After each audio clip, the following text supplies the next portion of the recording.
Welcome to the Sweat Fine viewers. Now, if you're regular to this show, you've seen me on this very program as a PGA and NFL analyst, but these guys let me host tonight. What could potentially go wrong? I have no idea. But enough from me. Let's welcome in some of my fellow colleagues.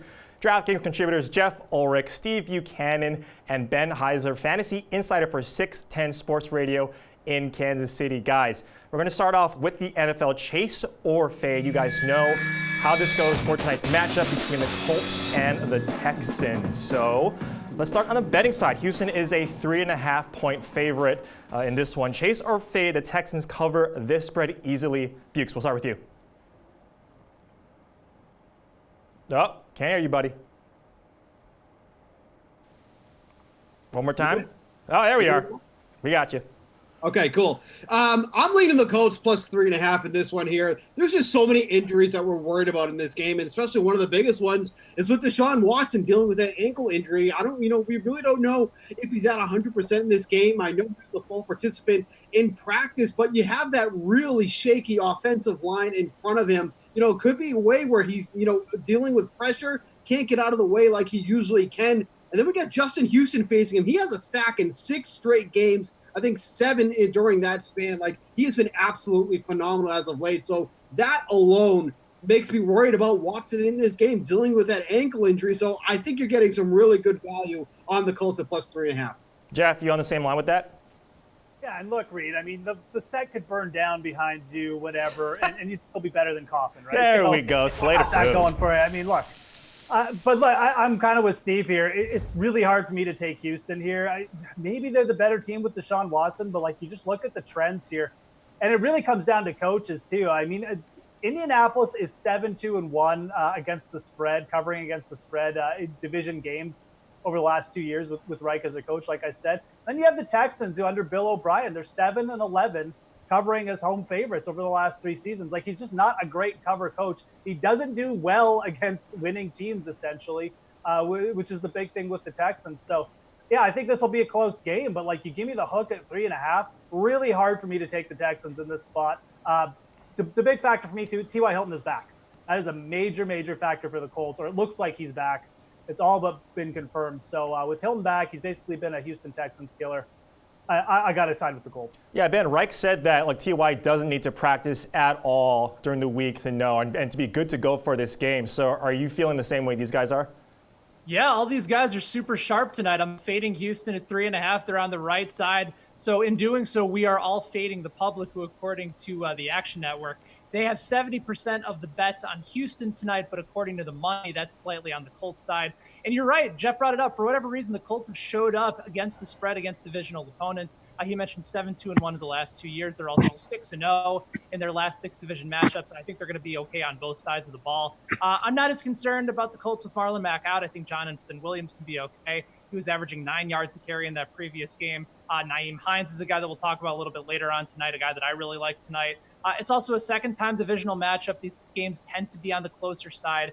And again, T.Y. Hilton being back is huge for the Colts, so I think they're going to keep it close. I'll say that Akemi Fairbairn field goal probably wins it for Houston, but I don't think it'll be enough to cover the 3.5. Ooh, I like that. It's like umpire stats from Pierce Dietrich. Let's move to the over-under in this one, which is 46 points. Chase or fade that this will actually be a low-scoring game. Jeff, what do you think? That wasn't a compliment, by the way, with the umpire stat thing. No, it wasn't at all. Look, I'm going to go over here again. T.Y. Hilton being back is a really big factor for me. He just burns the Texans every time. And their secondary really hasn't changed. Jonathan Joseph has been there throughout T.Y. Hilton's whole career. And it's the guy must have flashbacks every time the Colts come to town. So I think with that said, with Hilton back, I'm not concerned about the running back thing with Indy either. If anything, it's just going to mean they might go to a little bit higher tempo offense with Hines playing more. So I like that for the over. Obviously, Deshaun Watson being banged up is a little bit worrisome, but I really feel like this is a pretty good matchup for for DeAndre Hopkins, too. So I think that duo can get off. And I actually really kind of do like the over quite a bit in this spot. Bukes, under is actually 7-1 in Texans' last 8 home games. What are you thinking here? Yeah, I mean, the majority of the bets right now in the money are on the over, but I like the under right now just because there is so many injury concerns in this game. Like, we know that Marlon Mack is out, so they're going with Jonathan Williams and what's that. But, Deshaun Watson dealing with an ankle injury, T.Y. Hilton coming back from a calf injury, Will Fuller coming back from a hamstring injury, all injuries that could easily get aggravated in this game and knock these guys out. These aren't like, normal, injuries that we won't worry about re-injuring. Like, these are genuine re-injury type things that we have to worry about here. So I don't really know how well this game is going to play out. Not to mention, going back to it, how poor the offensive line has been for the Texans. If they have struggles with that and Watson isn't 100% mobile, they could have problems moving the ball. The Colts are not a team you usually run against, so I think this game's going to go under here. I think that's the play to make in this one. Yeah, I mean, you get some guys healthy back on the Colts defensive side, Ben. Are you leaning more towards the under because of that and just because of the injuries in general? I was leaning towards the over, but Steve made some really good points. I'm starting to doubt myself a little bit, but I'll still lean towards the over at 46. I saw that number go down from, I think, 47 and a half to where things opened. It is a second divisional game, so again, the matchup is going to be on the closer side, might be a little bit low. But I think the quarterbacks are going to want to prove something tonight. Deshaun Watson is coming off arguably one of the worst starts, not of the season, but of his career. Last time out against the Colts, he threw for over 300 yards and multiple touchdowns. I'm excited about Will Fuller being able to play tonight, and the two of them going up with Deshaun Watson at home. They're always a strong correlation play together, and Jeff mentioned T.Y. Hilton historically having terrific numbers against the Texans. I think Brissett will end up playing well. But again, it'll be a close game at 46. Just the number feels a tad bit too low for me. I will go over. All right, moving to the DFS side, we just talked about it quite a bit. Deshaun Watson was a total dud last week, just 5.96 DK fantasy points. He's the most expensive player in this game tonight at 11.6 as a flex. So when these teams played back in Week 7, Watson put up, like we just talked about, 20.5 DK points. So chase or fade Watson will be worthy of his salary tonight, Jeff. Yeah, I mean, this one, obviously, it carries a little bit of risk, but I think this is a pretty solid bounce-back spot, to be honest. I mean, the Colts' defense has kind of gone down as the season have gone. They're not terrible or anything, but it's not like they're a huge sack team. I mean, Justin Houston aside, they really don't generate, like, a ton of pressure. They're not up there in adjusted sack rates, so I think it's going to be less of a worry than it was last week. The corners, too. I mean, you saw what DJ Chark did to this team last week. I really feel like DeAndre Hopkins is going to be in a spot where I know I talked up T.Y. Hilton, but it could be Hopkins the one that putting up some massive numbers tonight. So, you look at this game from a DFS perspective. No one on the Colts really stands out. Like maybe Hilton, if he's healthy, comes through with the big game. But I really feel like it could be a Hopkins or a Watson that ends up being the play tonight. So, I do think that DeAndre Hopkins is going to be worth his salary. Bukes, are you on the same boat with Hopkins? I know you mentioned that Watson has got all of these injuries. What do you think? Well, look, if you're playing Showdown tonight, like, you have to play somebody. So, like, I know all the injury concerns are there, but you can't just submit a blank lineup. So if you're going to pay up for somebody like Watson, like, it's understandable. The Colts have allowed an average of 17.6 DraftKings fantasy points to the position thus far this season, 12.9 over their last 4, which is amongst the lowest in the league. But we also have to consider who they face in that span. The Broncos, the Steelers, the Dolphins, and the Jaguars. Not exactly offensive juggernauts, if I can say so myself. We've seen opposing quarterbacks run against them before. Again, we don't know how mobile Watson is going to be, but you're arguably paying up for somebody that has probably one of the highest ceilings in this game, aside from a couple of receivers like Hilton and Hopkins here. So, look, we have to fill out our lineups at some point. Watson is an attractive name. We know what he can do on the field when he's healthy, even at less than 100%. I think he can still put up some good fantasy points. And, it would be a really tough fade to get to not have Watson in your lineup, at least in my opinion, unless you're worried about the injuries. Yeah, Ben, I mean, look at Watson. He really hasn't had an offensive line his entire career in Houston. What are you thinking about this? Because this is kind of par for the course for Watson. He's always banged up. He's been banged up last year and the year before that. So what do you think? Yeah, he's an absolute warrior, and I'm going to chase him tonight, and I think he's almost always worth the price point when it comes to tournaments, especially in a situation like Showdown where you're just going to want to have that exposure to him, especially at home, especially against the Colts. This stat is crazy to me. I saw this from The Ringer. Do you guys know that Deshaun Watson hasn't lost a blowout game as a starter at the quarterback spot since he was a senior in high school. So no blowout games at Clemson, no blowout games over the course of his NFL career up until last week against Baltimore. So I absolutely think he's going to play better. He still finished with over 20 DK points the last time these two teams played. I think he can do the same tonight. Safest, highest upside play on the board, in my opinion. Yes, it's very easy for me at this point to go ahead and chase Watson tonight. Yeah, up until last week, Watkins hadn't lost by more than a touchdown in 25 starts in the NFL. I remember citing that last week because I liked the Texans last week. Great job, Jeff. Anyways. Wow. Great job, Jeff. So quick answers here. With Marlon Mack out, the Colts are left with Jordan Wilkins, Nyheim Hines, and Jonathan Williams. Not exactly the best names. Chase or fade, none of these guys can be trusted, and you should fade all of them. Ben.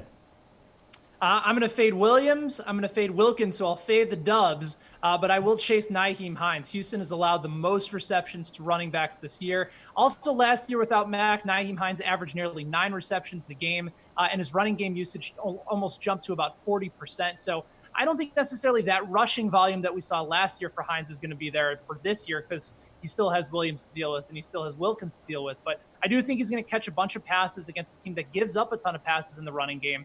And again, you're dealing with DraftKings and points per reception scoring. So not only is he the safest back, but I think he's just a terrific, solid play tonight.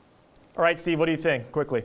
Yeah, Williams rushed 13 times, 116 yards last week without Marlon Mack. He's fine. I like the call on Hines, too. 21.7 target share when Mack is on the field. Those two guys are absolutely fine in Showdown tonight. Jeff, what do you think? Play Hines. The other two guys are scrubs. Houston's actually pretty good against the run. I agree with pretty much everything Ben said. All right, good stuff. Thank you, guys. Sean segment definitely off the top. We got NBA Showdown picks coming up soon, but first we're going to hand it to Adam Kaufman, who's at the King of the Beach down in Miami. Lucky guy. Well, if you're watching this, it probably means you're not here with me and DraftKings, and I feel sorry for you because it's King of the Beach 2019 in Miami. It couldn't be better. There's an opportunity to win a portion of $1.5 million coming up Sunday for the Week 12 slate. 75 people vying for the opportunity to win huge cash prizes. But look, even if they don't, going to be tons of fun along the way. There's going to be an Everglades tour. There's going to be go-kart racing, deep sea fishing, a concert with Fitz and the Tantrums. DraftKings is going to be keeping our qualifiers busy over the course of the next few days. If I'm not spelling this out enough for you, this could be you next year, King of the Beach, an opportunity to win all that money and have so much fun on DK's dime. You don't want to miss out. Look at this. This is amazing. Go for a swim. Maybe I can be King of the Beach. Hey, my name's Carolyn Azak, and with your DraftKings Fantasy Flash. Well, it took a while, but Wednesday night we got our first look at Kawhi Leonard and Paul George together on the court as Clippers. And according to their teammate Patrick Beverley, it was fun as hell. Defense ruled the day as LA walked away with a 107-104 overtime dub over the Celtics. George finished with 25 points and 8 assists, while Leonard added 17 points, including a game-clinching block. Both finished the night with over 30 fantasy points. There were some growing pains, however. The two superstars combined for 10 of the team's 23 turnovers. PG told the media after the game, "We're still trying to get in sync with everyone else." According to Doc Rivers, the Dream Duo only had to shoot around before the game to practice. It will be fun to watch this team continue to build chemistry, but with the way load management works in the NBA, it could take a while. Both George and Leonard have dealt with injuries this season, so when we do see them take the court together, NBA fans should cherish the moment. Hopefully we get to see it again Friday night when the Clippers take on Harden, Westbrook, and the Rockets.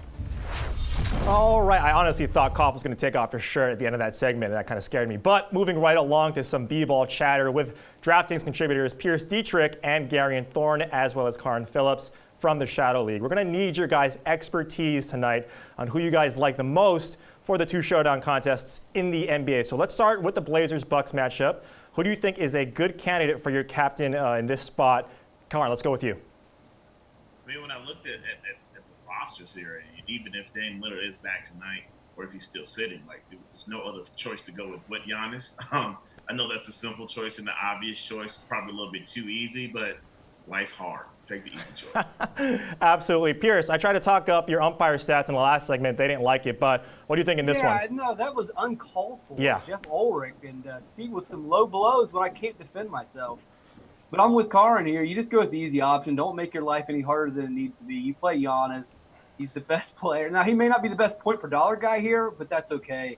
Even, there's enough value here. Raw points wise, he's going to be in the winning lineup. He may even draw some Carmelo Anthony defense, which boosts his potential even higher. But what I really like here, 6 of the last games, Milwaukee has not covered the spread. That means this game's going to stay close or relatively close. And in a relatively close game, Giannis is going to get a ton of usage. I just do not see how you don't roster him as the captain in this spot. Garen, you keeping it simple? Yeah, pretty much.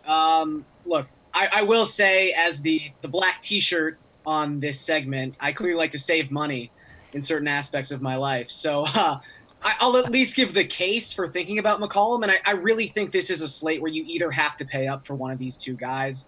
If you do go with McCollum, and then you're obviously still putting Giannis into your lineup, you do save about $400 per player that you can spend on the next 4 guys to fill out that team. And CJ's shot is definitely coming around. He was struggling with a 3 for about the first 10 games of the season. He's 15 for 33 the last 3 nights. His usage obviously goes through the roof when Dame Lillard is ruled out, which he's already been in this game. So, look, I think you do go Giannis, but if you do want to differentiate yourself in English a little bit, I think McCollum is a viable guy with the understanding you're still obviously, with that next mouse click, putting Giannis into a lineup.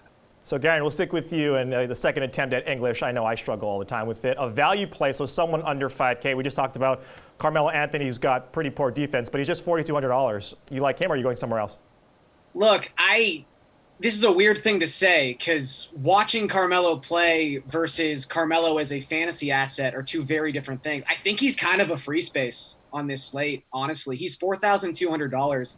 His usage rate was 34.4% in that game against the Pelicans. He took 14 shots in 24 minutes. Look, this is the reason why people hate DFS. I understand that, but I don't care if the shots go in a vacuum. I'm just glad he's taking the shots. So it seems like Portland's desperate, and it seems like their strategy is Melo can only play 25 minutes a night. Let's make sure we get the full Melo experience for those 25 minutes. You have to roster a guy under 5K who's got a usage rate like that. Karan, we'll go to you next. I know you mentioned playing Carmelo when it was his debut, and you're the other guy who likes to go cheap. So what do you think here?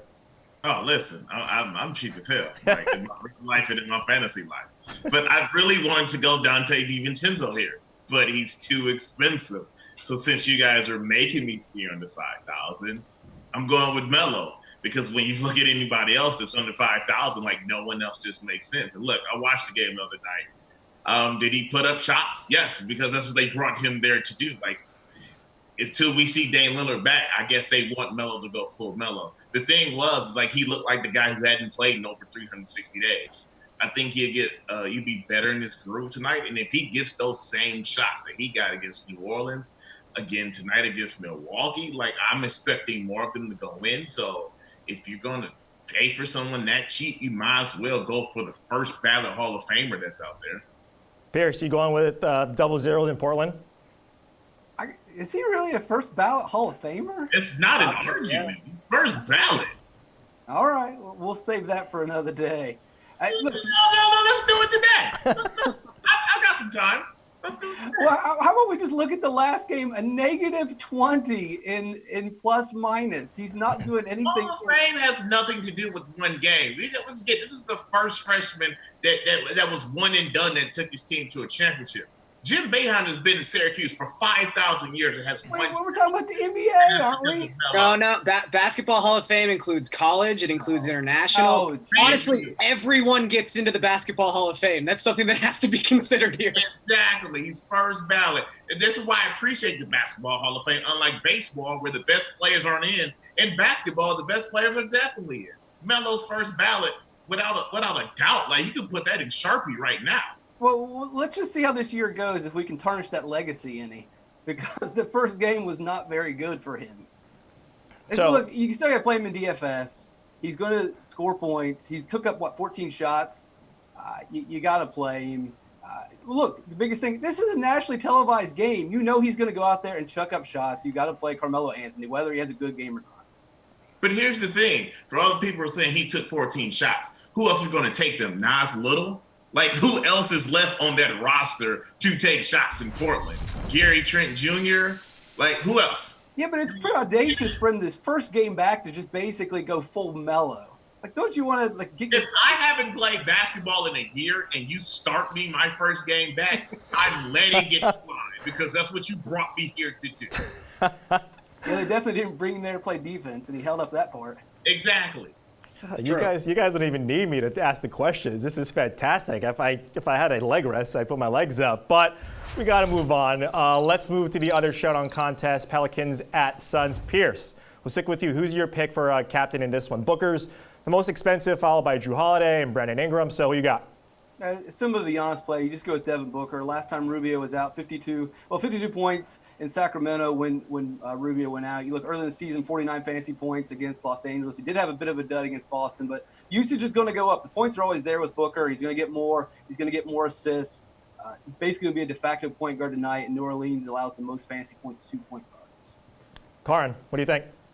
I'm going Brandon Ingram here. The guy's been on fire this season. He's finally becoming the player we thought he would. And when he got traded to New Orleans, I always felt like this would be the best place for him, guys like Jason Hart, Lonzo Ball, to be out of L.A. And in an area where they could really be themselves and get a lot of FGAs up. And Brandon Ingram has taken advantage of that, so I'm rolling with him. Garen, you feel the same way? Yeah, I'm going to agree with Karan here. I like Brandon Ingram a lot, and I think we've seen so far this season when he gets the opportunity to play a full game and doesn't get injured in the middle of it, 8 of the 9 complete games he's played, he's finished with more than 40 DraftKings points. I just think he's incredibly safe right now, high ceiling, high floor.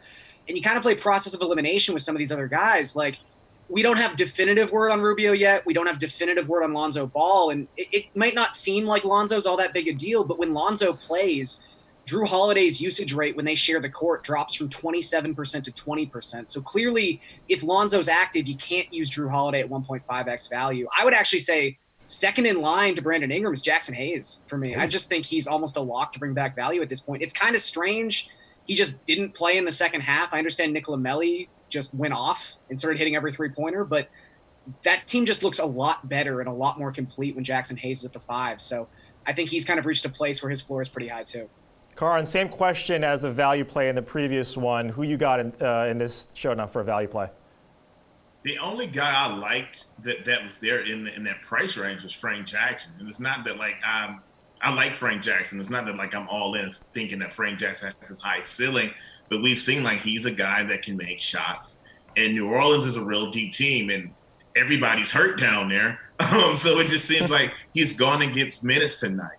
They have a rotation of bigs with Okafor and Favors and Jackson Hayes, depending on who's healthy and who's not. And we kind of see that with that backcourt as well, with Jackson and Alexander and Redick and all those guys and Holiday Ball. Like they have a lot of different guys in their front court and backcourt they can switch out. But Jackson is a guy who tends to get minutes. And with people hurt, he's going to get a lot, and he knocks down shots. So if he's this cheap, give me Frank Jackson.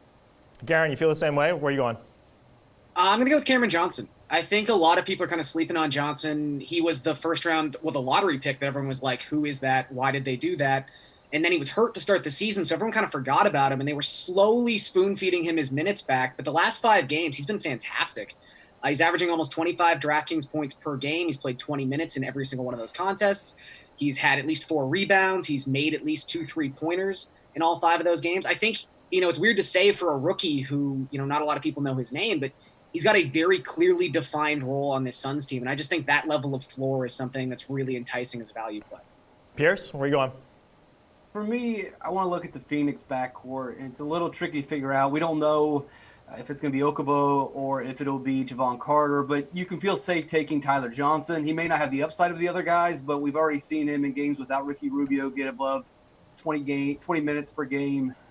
Around 16-17% usage, almost 20 fantasy points. It's obviously not going to crush the scoreboard, but they give you a ton of value. Tyler Johnson is more likely going to get you points when Devin Booker is not on the court, whereas if you take Okubo or you take Javon Carter, they might be out there, but Devin Booker is going to be the guy firing the ball up. So I'll take the safe route with Tyler Johnson. All right, thank you guys. That'll do it for NBA talk, but we got much more show to go, including Panel B, who covers Thursday Night Football. So check it out.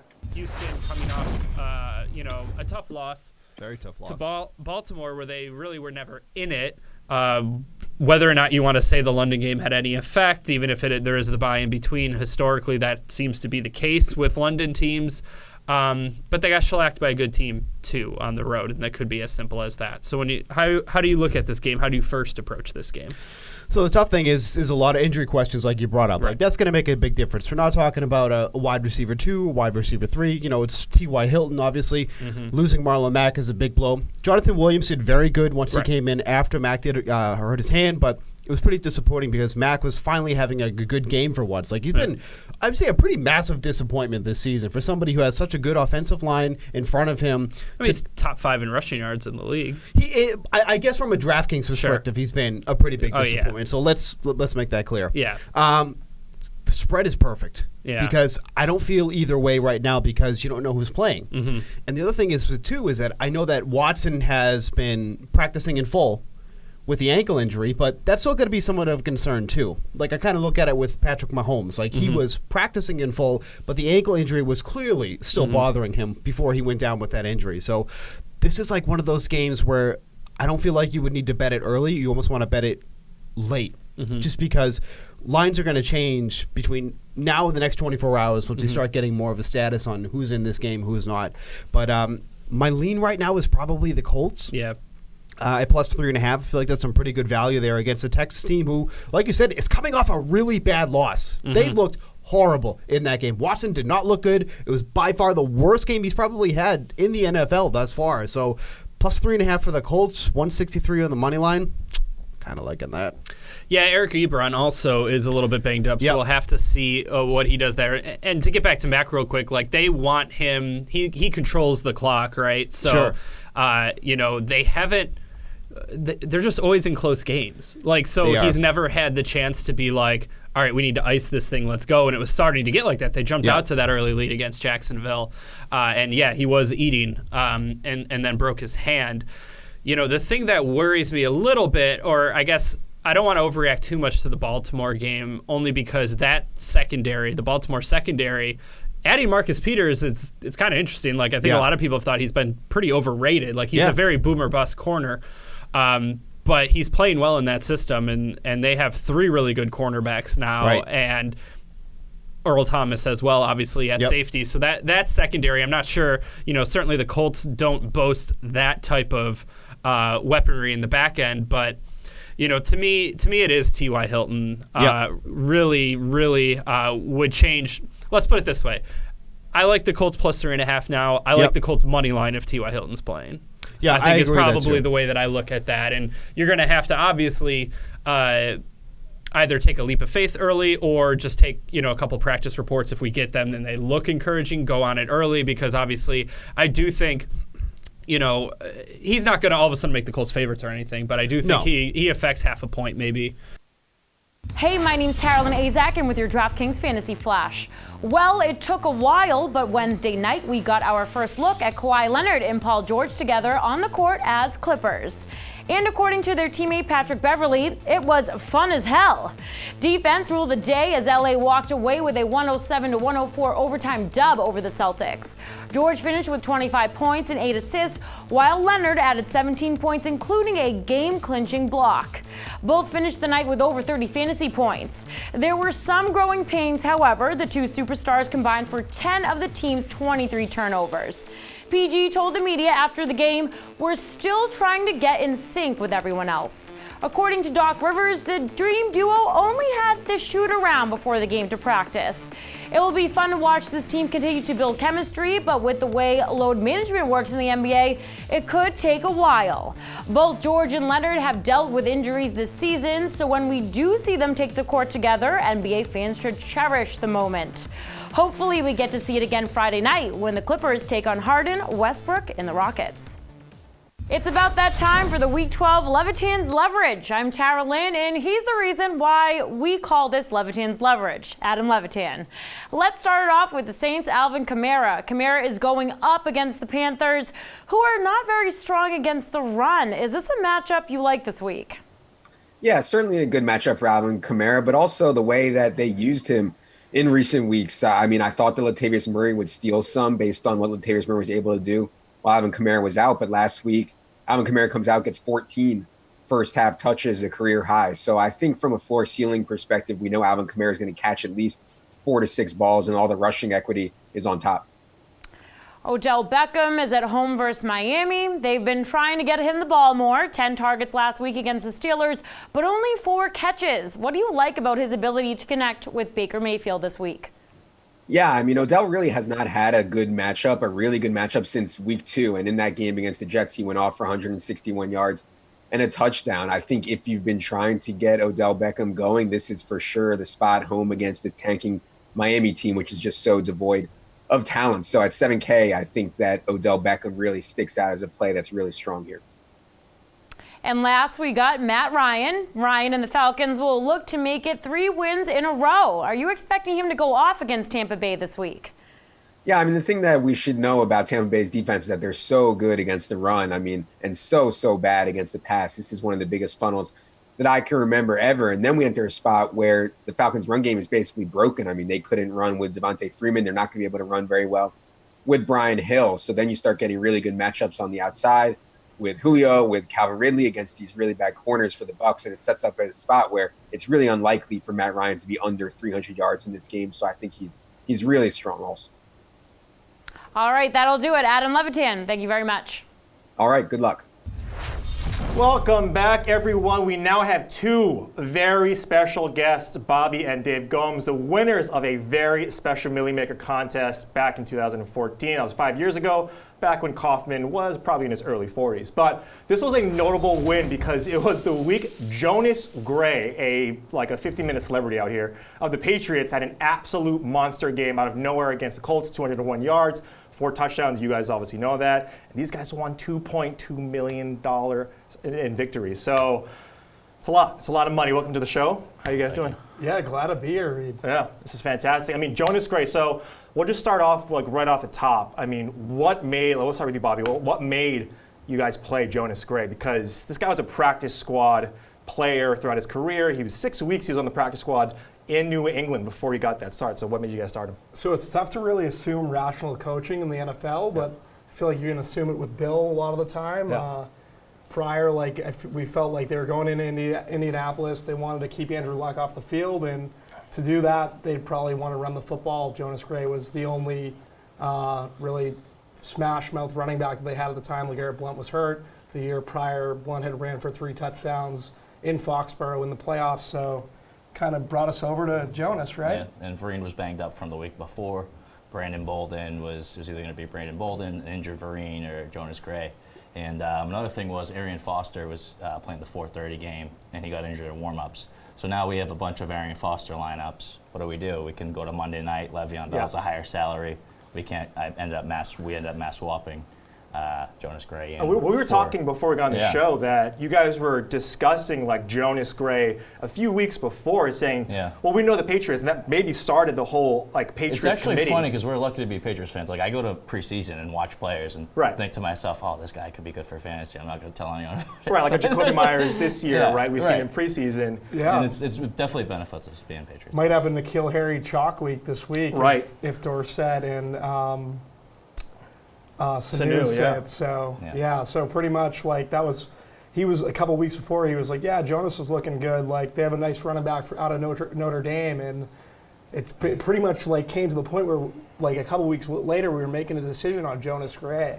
Nowadays, running back like that, 5 years, because the industry's gotten so much sharper, he would be probably pretty highly owned. You're not going to get him at 0.6%, he wouldn't be minimum under either. 1%. You know what I mean? He wouldn't be 3,000 either on DraftKings. You guys got a lot better pricing wise. Oh, thank you. If there's someone with opportunity, you're not going to get him at. Not because of me, but because guys like you who are taking all of our money. But how early in that game did you guys know that he was going to be the key? Was it after his first 2 touchdowns? Because that first half, Brady wasn't looking good. He threw two picks, I think. Yeah, we were in 200th place, and I was a little worried. I hope I just make my money back from what we entered that week. And he just kept running the football, and then we were texting each other okay, we're in 50th, we're in 26th, That's great. And then at one point we're at first. I'm like, why does it say we're only getting 5.5? Because we're actually tied with the points of someone, and then we passed them. Did you know, because we were talking, a lot of his touchdowns came from the goal line, but he amassed a ton of yards. So how did you guys? So I think he got the hot hand, and Bill just decided to feed him in the passing game, and he was getting it done in the passing game, and it just kind of matriculated at that point. So I mean, it's this was a week ago. Right, or about a week ago, 5 years ago, we now think like this guy, Jonas Gray, will forever go down as one of the greatest fantasy performances. But you guys actually had to wait until Monday's game with the Steelers and Titans until you guys figured out that you won. But in that game, Le'Veon Bell absolutely went bonkers. 33 attempts, 200 yards rushing, a touchdown. We're now looking at pictures of you guys at the bar because you guys invited friends over to watch that game at your guys' family bar. So kind of walk me through that experience. Yeah, so that was unbelievable. Like, we're all yelling, take a knee, because Dave was kind of going into it earlier.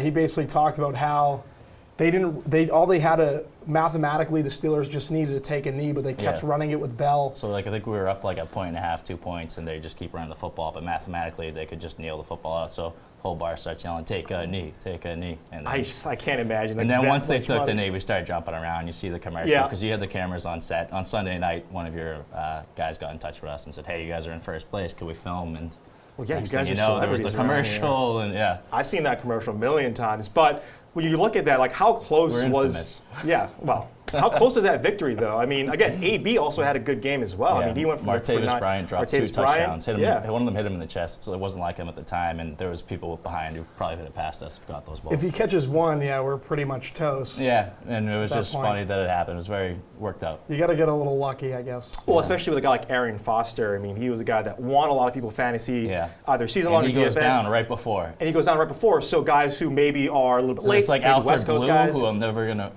to play him. Right, exactly. Especially at that time in the beginning of his career. Got too lazy to just let it go. Who knows? We've ended up on Jonas Gray. So. Yeah, it's true. Absolutely. So again, we talked about you guys were like a big push in our marketing campaigns. You guys are celebrities. How was it, or how is it still to this day? Like, see you guys on these commercials, billboards, because you guys were one of our biggest marketing campaigns back in 2014. Yeah, it was awesome. It was great for the opportunity. We had both played season long, like our entire lives, like pretty passionately, and then we get to a point where you make money off fantasy football. Like, who would have thought? I know Rob was telling me about it, and I was playing just head-to-head, thinking, I'll just try to take someone for $100 here and there. And then the week before, I did 3 lineups and came in 35th, and then me and Rob put our heads together the next week. We cashed out half and we put it into the next week. That's and fantastic. Have you guys, because you guys continue to play DFS, have you guys won any other big contests? Maybe not to that same stature, but we haven't won a Millionaire Maker, but I play professionally. Pretty much DraftKings, FanDuel. Last year I had a big win at the Masters, I think 50. Tiger Woods. Nice. It's a nice little. Yeah, it was good. It's good Masters. I know you're a big golf guy. I see you on the Mayo show all the time. So. Oh, so again, walk me through that. I mean, as a fan of any sport, Tiger Woods, everyone knows who he is. Like, was it doubly just as good? I mean, seeing Tiger win, but then also knowing that a lot of us were off on Tiger leading into Augusta. I know this is not talking about Jonas Gray, but Tiger Woods just as important to the it was sport. Pretty much a big game theory play. I knew a lot of higher stakes guys weren't going to be on Tiger, weren't going to be on Webb, so it was just in the contest that I was in, it just made sense. I would say kind of go in that direction. So do you think that you play golf second, more so? This is a personal question for me. Do you play golf DFS second to maybe NFL, or do you we were talking you like basketball showdowns and I love NBA. Yeah. I think NBA is the best. Just with how news is coming in, and you have to kind of make switches based on usage and stuff like that. It's almost like a puzzle. It's definitely probably my favorite, I would say. You like Carmelo? I don't know why he's posting up and taking fadeaways in today's NBA. It's threes and layups, threes and layups. God doesn't know any better. That's his game. That was his game in Syracuse. But if you look at tonight's game, again, you spoke about playing professionally for DFS. We got Houston and Indy in tonight's showdown. Any guys that you're liking? A ton of injuries. Watson, obviously Marlon Mack being out, and so you get Nyheim Hines, Williams, Wilkins, all of the guys. Who are you liking, or who do you have your eye on? Yeah, so I think in Showdown you just want to build a narrative based on your script or your builds for that matter. Obviously the public and sharp money is on Houston. I think a way to differentiate is to maybe go Carlos Hyde's been projecting pretty well when everyone's kind of going to go to Duke Johnson. Carlos is the home running back.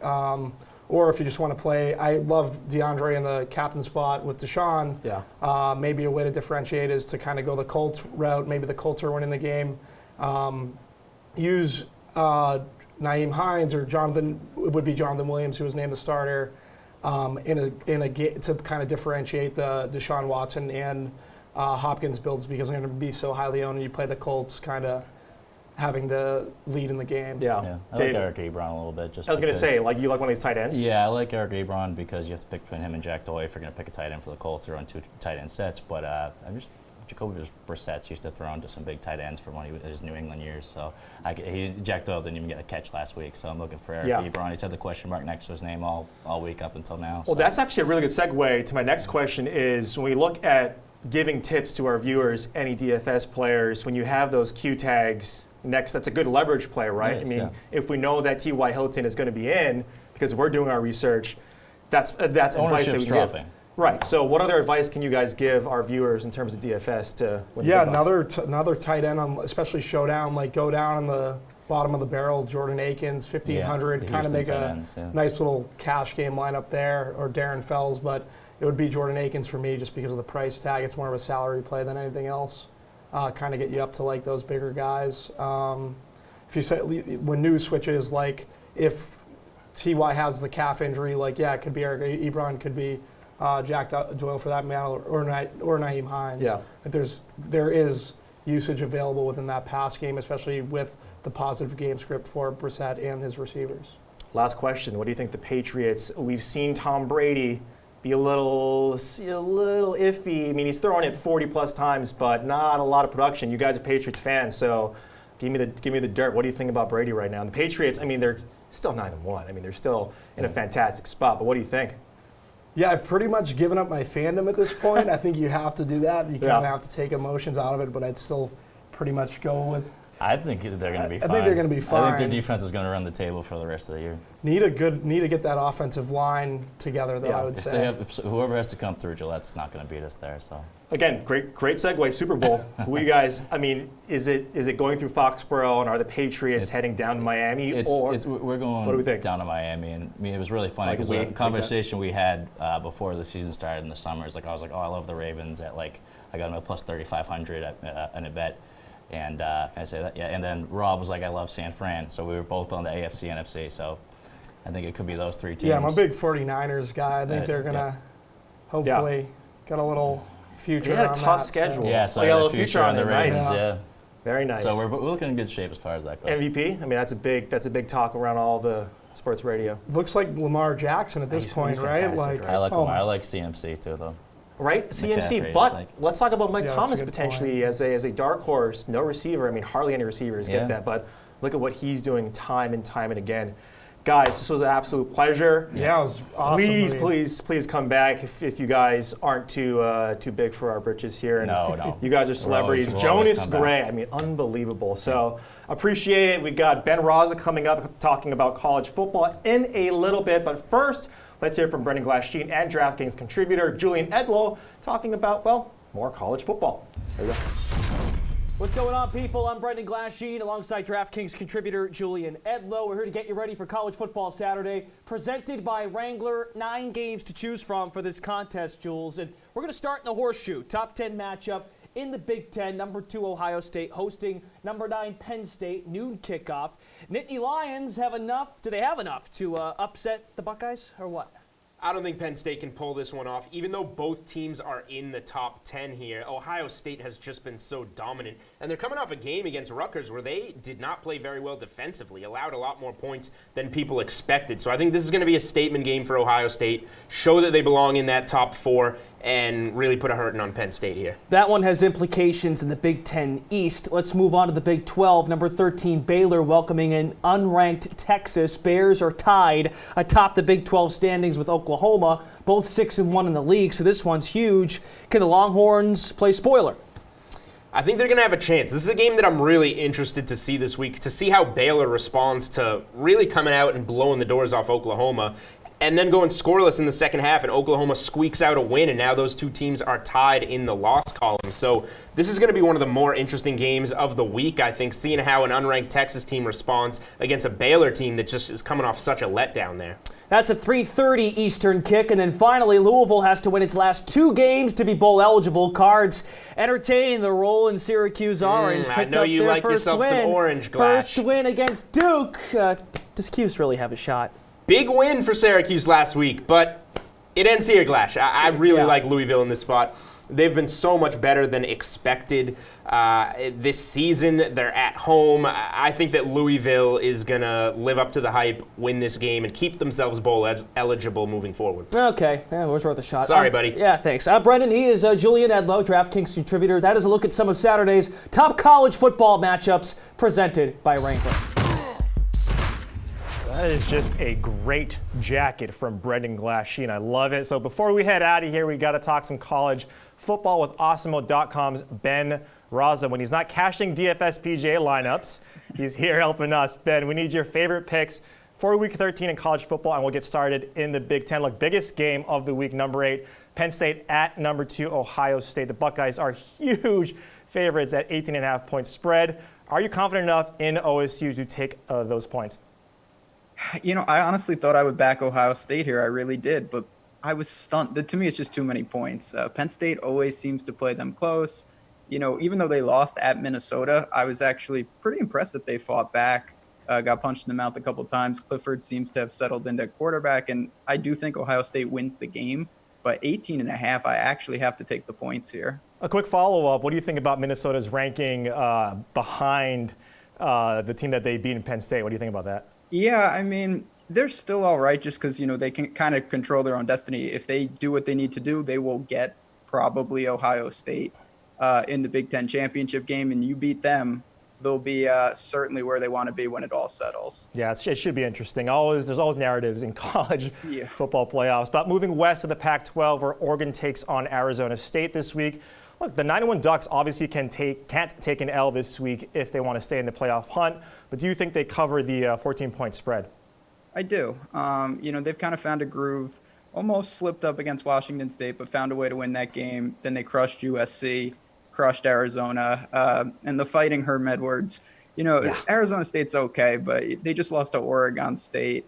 I don't know if they just have the firepower on, honestly, either side of the ball. So I have a feeling Oregon stays the course with another convincing win. What do you think about my Buffs? So I graduated from Colorado Boulder, and they do not look good. I mean, they got one of the best receivers in the game right now, but what do you think about them?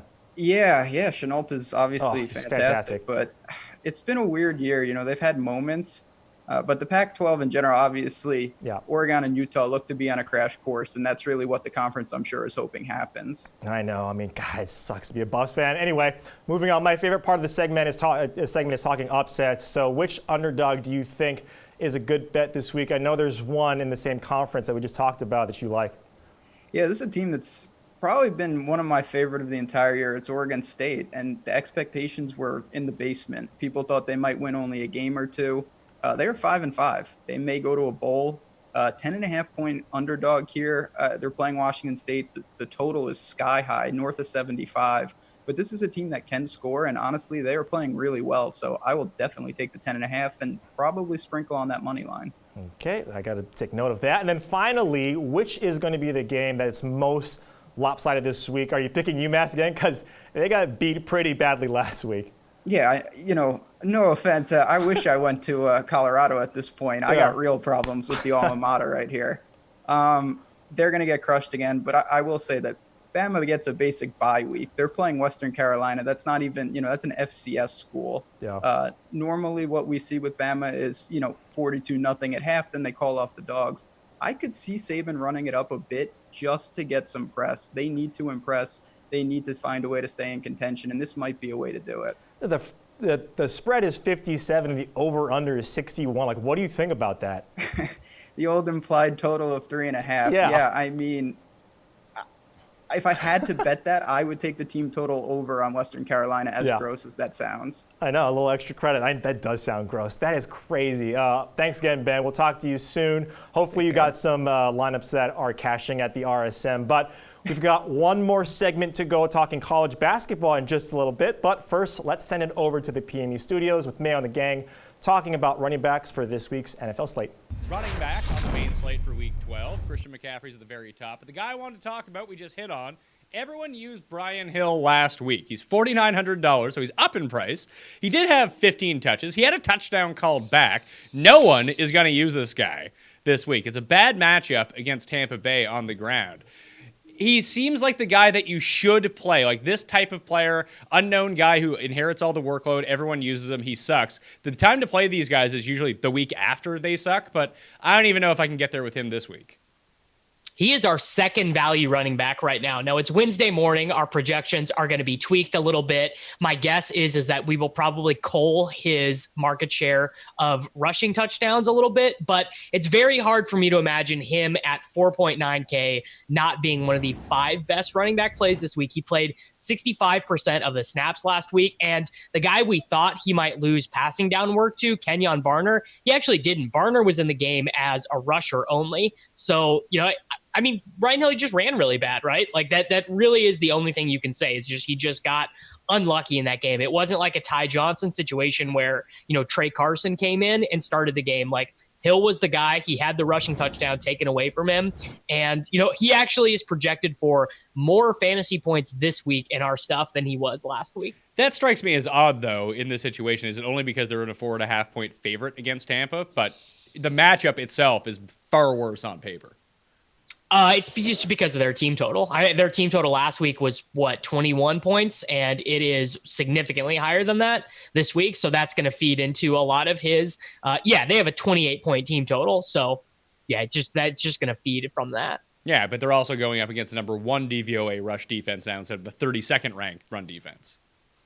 Well, a lot of the stuff that we do is not so much feeding into it's like maybe we moved his yards per carry from 3.9 to 3.4, but just from like a macro level of projecting, that stuff tends to not over the long run super matter. Now, maybe in very micro instances, it can help you make decisions, but when you're with like projections are a lot of like, kind of like historical regression. And so the Tampa Bay run defense being really good is not going to impact his projection that much. All right. So at the top, it's McCaffrey. He's over $10,000 again. Seems like he's maxed out at $10,500. Then you go down below him. Alvin Kamara is $8,200 against Carolina. I think this might be the first week where I don't think that Christian McCaffrey is the best value on the slate. I know Daily Roto doesn't have it that way, but playing Christian McCaffrey, I think he outscored every running back on the main slate last week by 10 points. Even when I looked at some of the winning lineups, Christian McCaffrey was in them. The price is right, but it just seems like Alvin Kamara is too low at $8,200. Yeah, I mean, we actually have Alvin Kamara projected for 0.4 points less than Christian McCaffrey in total, and given the salary difference, yeah, I mean, Alvin Kamara is, in my mind, the best play of the slate.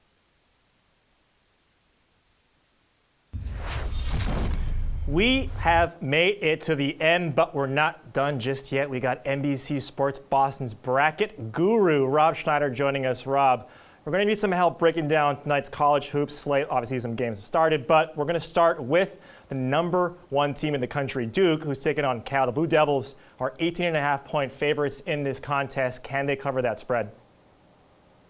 I'm going to say no. I actually like Cal here.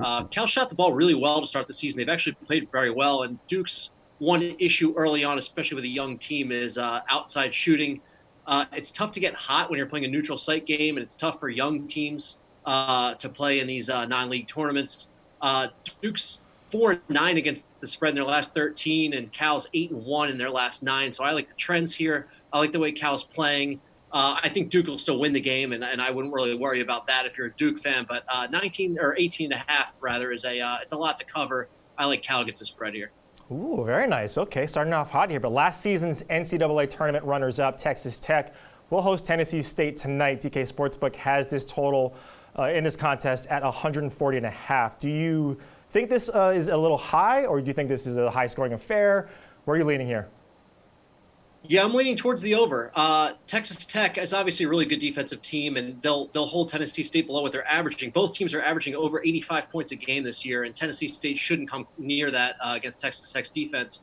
But both teams are playing fairly fast, and Texas Tech's going to let Tennessee State kind of play that somewhat fast-paced game. So the scoring should be up a little bit. Tennessee State's hit the over in 5 of their last 6 games. Texas Tech's hit the over in 4 of their last 6. So I like the trends here also. And Texas Tech, should be the team that carries this game to the over. They'll probably score at will. Tennessee State will struggle a little bit, but I still think they'll carry it over that 141, 142 mark. Yeah, that seems about right. Texas Tech is a really strong defense, like you mentioned. Next up, number 18, Xavier takes on Townsend in Charleston. Can the Townsend Tigers cover the 10-point spread here? It pains me to say this because I'm a Big East man at heart. I do like what Xavier has, but I think Townsend covers, and Townsend's played really well despite their record at the start of the season. They covered a spread their last game. They lost to Florida by 6. They've just played very well early on, and Xavier has not. They have not shot the ball well. I like the talent that they have, but eye test tells me Townsend. Xavier struggled against the state of Missouri. They lost to Missouri and Missouri State. I'm sorry, not lost to Missouri and Missouri State. Didn't cover against Missouri and Missouri State. Townsend's 4-1 against the spread in their last 5 November games, so they're clearly playing well early in the year. And if you really want a deep cut, they're 5-1 in their last 6 Thursday games against the spread, which sounds like it shouldn't matter at all. But I do like Townsend here. I like their points here. Well, next question, and one of my favorite nicknames in college basketball, or just college sports, the Utes. The undefeated Utah Utes take on Coastal Carolina. Pretty high total here, 152 points. Are you willing to take the over? Because we've seen Utah hit the over in 5 of their last 7 non-conference games. Yeah, I am, and you said it right there. Utah's been scoring like crazy. Yeah. I thought you were going to say that Coastal Carolina Chanticleers was one of your favorite mascots, but that's besides the point. But Utah's offense has been ridiculous. They're a fairly fast-paced team, as is Coastal Carolina. Utah's, in fact, they've hit the over in 11 of their last 16 games. Coastal Carolina loves hitting the over, too, for their last 5 November games. So, this is another game where whether or not Coastal Carolina is their best offensive game, Utah should be able to carry this to the over. It's a very large over-under. But again, when we've seen these large numbers, the teams have been surpassing them a lot early in the season. So I do like the over here in this game. All right, let's talk about a game that might not be on a lot of people's radars, Youngstown State and Akron. What do you like about this game from a betting standpoint? Yeah, it's on my radar. Nice. I like Akron here. I've seen it 8.5, 9. I like Akron to cover. Akron's a really, really good defensive team. They're top 100 in the country. They're actually top 75 in the country in defensive efficiency. Youngstown State, just not very good offensively. They're very poor shooting the 3.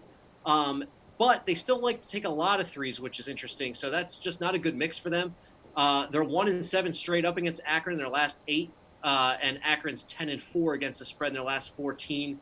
It just kind of adds up here. Youngstown State, not a very good team, and I think Akron will stuff them defensively. So I like Akron at either -8, -9, wherever you have it. I'm an Akron fan here. Well, that's why we keep you on, because you're on these games. But finally, look, we got a couple more undefeated ranked teams in action tonight. We got number 14, Arizona, taking on South Dakota State, and number 22, Texas, taking on Georgetown on the road. This is a little extra credit here for you because we got some time. Are any one of these teams on the underdogs on an upset alert here? Not in the Arizona game. It's tough. It's such a big spread, but Arizona's just been awesome to start the season. If anything, I like the over there, but I don't think South Dakota State has any real shot here. Even covering would be difficult for them. The Texas-Georgetown game is interesting because Georgetown's always shows potential, but they always struggle early in the season. Yeah. So I kind of like Texas in that game. Georgetown it takes them forever to hit their potential. I'm starting to think maybe Georgetown fans might think that Patrick Ewing should be on the hot seat a little bit. Oof. Every year feels like maybe this is Georgetown's year to challenge in the Big East, and then they really have a struggle in November. So I like Texas. I like Arizona if you're picking those 2 games. I just want Arizona to get back to like the Lute Olson days. We had Channing Frye, you had Mike Bibby. Man, those teams were fantastic to watch.